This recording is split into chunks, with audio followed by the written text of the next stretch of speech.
So ayan, good day mga kapadge, nagbabalik na naman tayo.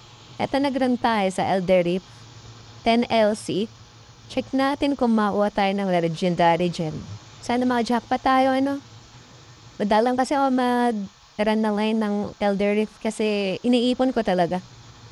Para, kasi minsan pag sunod-sunod medyo pangat yung bigay na line Elder Reef eh.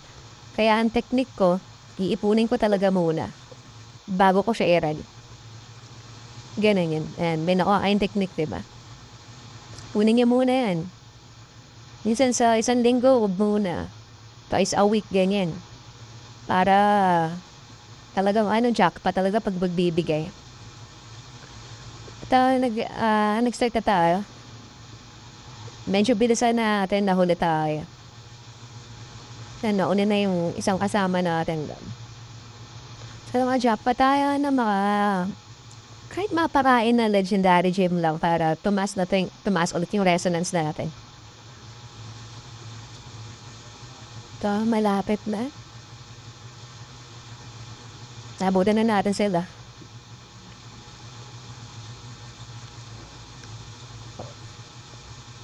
Ito, lumabas na si boss.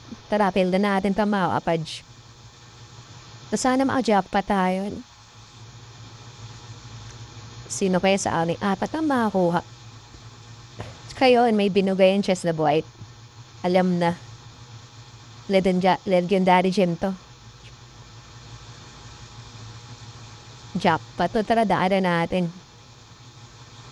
Tingnan natin sa samad. O, jackpot nga. Echoing Shade. Stormbolt.